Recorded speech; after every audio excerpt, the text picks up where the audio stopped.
What's up guys, welcome back to my channel, Willy Kun Channel. Dan hari ini balik lagi ke cerita seram. Di episode kali ini gue akan menceritakan kisah dari seorang yang bernama Unlice yang gue temukan di Quora. Nah, ini adalah kisah yang menceritakan tentang ayahnya yang membawa sebuah radio kuno yang disebut dengan salon. Dibawa pulang ke rumah, kemudian muncullah gangguan-gangguan gaib yang bahkan sampai terekam di screenshot oleh pacar cicinya ketika mereka itu video call. Nah, kisahnya ini menurut gue sangat simple tapi langsung to the point yang bikin merinding guys. Jadi sebelum gue menceritakan kisahnya, jangan lupa untuk selalu support channel ini dengan cara klik tombol subscribe-nya. Dan jangan lupa setelah kalian menonton video ini, share juga ke teman-teman kalian. So langsung aja gue akan menceritakan kisah dari Unlice. So let's go guys.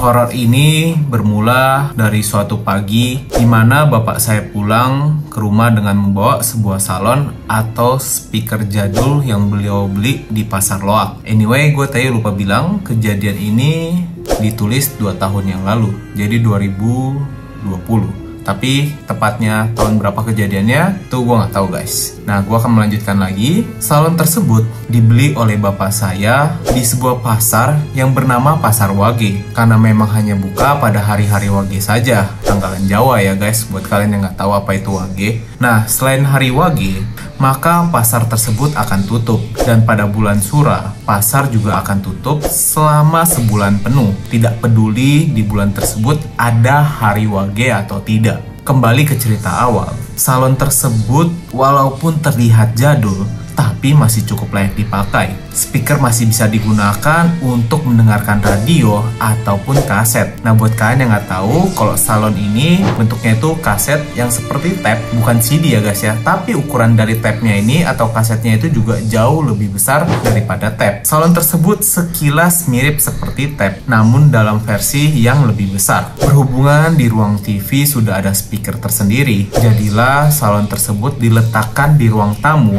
sebagai hiasan dan juga radio oleh bapak saya. Nah, di sini rupanya si penulis juga menggambarkan bagaimana keadaan Dena dari rumahnya. Jadi bisa kita perhatikan di pojok kiri itu ada teras, kemudian masuk ke dalam. Kalian akan melihat ruang tamu terlebih dahulu. Di samping ruang tamu terdapat kamar si penulis, kemudian di depannya ini ada ruang TV, dan di depannya yang bagian belakang lagi itu ada ruang kamar bapak dan ibunya. Nah, di sini si penulis tidak menuliskan kamar kakaknya dan adiknya. Padahal di ceritanya ini masih ada tokoh lain, yaitu tokoh kakaknya dan tokoh adiknya. Singkat cerita, suatu malam saya bangun sekitar pukul 2 pagi. Oh iya, di rumah saya sudah kebiasaan untuk mematikan lampu semua ruangan tiap malam kecuali kamar. Ini adalah opsional, kalau si pengguna kamar tersebut mau mematikan lampu boleh, tapi khususnya untuk si penulis cerita ini, dia biasanya itu harus mematikan lampu biar bisa tertidur. Saya sendiri hanya bisa tidur jika lampu dimatikan. Jadi, ketika bangun tersebut, keadaan sudah gelap gulita. Sayup-sayup, saya mendengar suara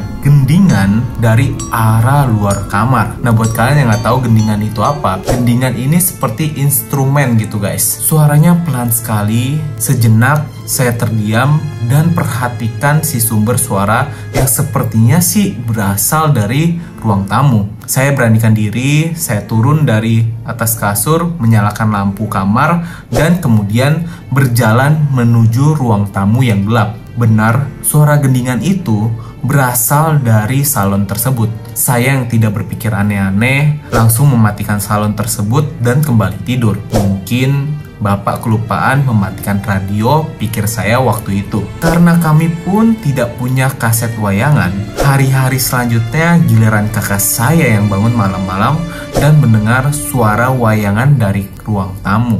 Sama seperti saya, dia pun tidak berpikir aneh-aneh dan langsung mematikan salon tersebut. Namun, paginya kakak saya tanya kepada saya, apakah saya mendengar salon bunyi tadi malam, berhubung kamar saya dekat dengan ruang tamu. Saya jawab, tidak dengar. Lalu kakak saya kembali bertanya, "Ah, masa sih? Suaranya aja kenceng loh. Akhirnya kakak saya bertanya kepada bapak dan ibu saya yang dijawab sama dengan jawaban saya. Salon tersebut tidak berbunyi sama sekali. Saya pun bertanya pada kakak saya tentang suara apa yang dia dengar. Kakak saya menjawab, bunyi wayangan. Akhirnya saya pun mengatakan kalau beberapa hari yang lalu saya juga mendengar suara gendingan dari salon tersebut. Ibu saya menatap serius kepada kami. Beliau bilang, Hayu, jangan-jangan salonnya ada yang punya loh. Bapak saya yang tidak percaya dengan hal begituan langsung menyangkal. Paling juga aku kelupaan gak matiin radio. TV aja sering kelupaan dimatiin, ya kan?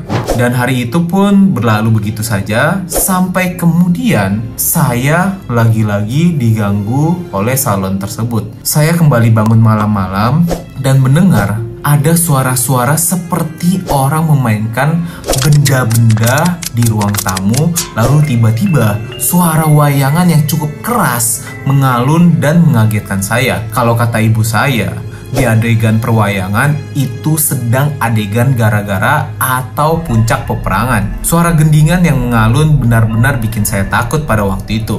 Saya jadi merinding jika mengingat kejadian ini. Saya pun langsung bangkit dari kasur, keluar kamar dan masuk ke kamar ibu saya.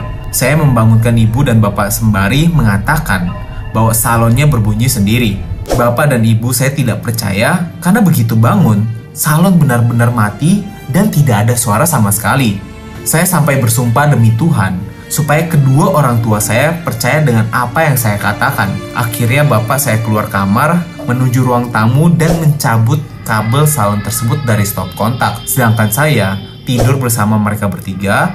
Ibu saya menyuruh saya menceritakannya nanti pagi saja karena tidak mau membuat saya tambah takut. Kemudian pada suatu hari, kakak saya sedang video call dengan pacarnya di teras yang terletak di depan kamar saya sekitar pukul 9 malam. Tiba-tiba, pacar kakak saya menyuruh kakak saya untuk cepat-cepat masuk ke dalam rumah. Kakak saya yang tidak tahu apa-apa, hanya menurut dan masuk ke kamar saya untuk melanjutkan video call tersebut. Nah, karena sinyalnya di kamar memang lebih bagus daripada di depan teras. Apa yang diberitahukan oleh pacar dari kakak saya ini akan mengejutkan kakak saya. Pacar kakak saya melihat seorang nenek menggunakan kebaya putih berjarit dengan wajah tidak jelas yang sedang berdiri di depan pintu masuk rumah. Kakak saya dan saya pun langsung merinding bukan main melihat screenshot video call yang ditangkap oleh pacar kakak saya. Walaupun gambarnya ini tidak begitu jelas atau blur, tapi kami tahu itu bukanlah sosok manusia. Dan kakak saya langsung memberitahu perihal gambar tersebut kepada seisi rumah. Teror salon yang berbunyi tiba-tiba mulai mereda, berganti dengan teror lain seperti suara-suara orang memainkan barang di ruang tamu, suara orang berjalan di ruang tamu, bahkan pernah suatu malam ibu saya mendengar ada orang berteriak "Kulunaun" dari luar rumah pada saat melaksanakan sholat tahajud. Bapak saya juga pernah diganggu pada saat akan memasukkan motor ke ruang tamu. Beliau mengatakan seperti ada orang di balik pohon pisang yang sedari tadi memperhatikannya dan terus berbunyi gerusuk-gerusuk di semak-semak tersebut. Saya mengatakan kepada ibu saya kalau ini semua mungkin gara-gara salon lock tersebut, dan ibu saya juga berpikir sama. Ibu saya bilang kepada bapak untuk membuang salon tersebut atau menjualnya saja, tapi bapak saya tidak mau. Saya yang kesal pun akhirnya membuka belakang salon tersebut karena memang salon ini sudah sangat lapuk, jadi gampang sekali untuk dibuka bagian belakangnya dan memotong beberapa kabel dengan gunting kuku. Dan ya, salon tersebut ternyata masih bisa mengeluarkan bunyi, namun dengan suara yang sudah tidak jelas. Saya pikir salon tersebut tidak akan menimbulkan masalah lagi, namun pikiran saya meleset. Suatu pagi, ibu saya melaporkan bahwa beliau mendengar suara salon tersebut ketika akan sholat tahajud. Dan pas ada bagian-bagian kayak gara-gara dimana suaranya cukup kencang dan ramai dari semua anggota keluarga saya. Anehnya, hanya adik saya yang tidak diganggu. Setan juga males kali ya ganggu orang yang maniak game seperti dia, yang lebih takut gamenya mati daripada setannya sendiri. Adik saya bahkan pernah main game sampai pukul 2 atau 3 dini hari di ruang TV di mana semua lampu sudah dimatikan. Tapi adik saya pernah bilang bahwa saat main game di ruang TV, ia mendengar salon di ruang tamu tiba-tiba bunyi kresek-kresek, tapi dibiarkan saja karena saat itu ia sedang sibuk dengan gamenya dan pada akhirnya suaranya hilang sendiri. Tuh kan bener, setannya aja males kalau dicuekin. Pada akhirnya, salon tersebut apuk dan rusak. Bapak saya membuangnya entah kemana. Dan sejak kejadian itu, bapak saya tidak pernah membeli benda-benda aneh lagi di Pasar Wage. Sampai tiba-tiba, bulan kemarin, keponakan saya yang baru berumur 2 tahun, terus saja menangis bila masuk ke kamar bapak dan matanya terus menatap ke atas langit-langit. Setelah ditelusuri, ternyata bapak saya lagi-lagi membeli pipa untuk merokok di Pasar Wage tersebut yang diletakkan di atas meja kamarnya. Aduh, benar-benar tidak belajar dari pengalaman. Kisahnya itu tidak berakhir di situ saja guys. Rupanya, dari kisah si Analyze ini, orang sangat penasaran dengan sosok salon atau radio yang sudah tua tersebut bagaimana bentuknya. Tapi si penulis menceritakan kalau memang pada saat itu salonnya itu sudah dibuang dan tidak sempat didokumentasikan.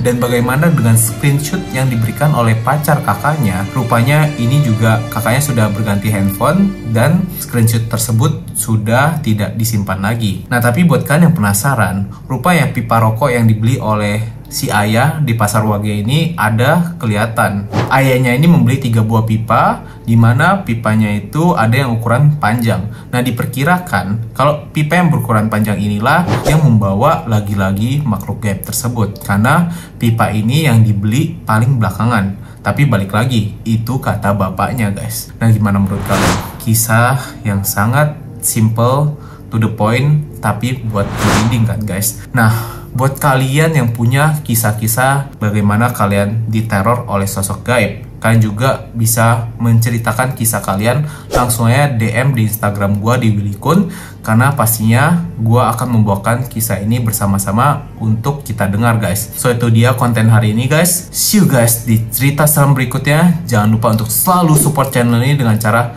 klik tombol subscribe-nya, dan ini saatnya untuk share video ini ke teman-teman kalian. So, see you guys in the next cerita seram. Ciao.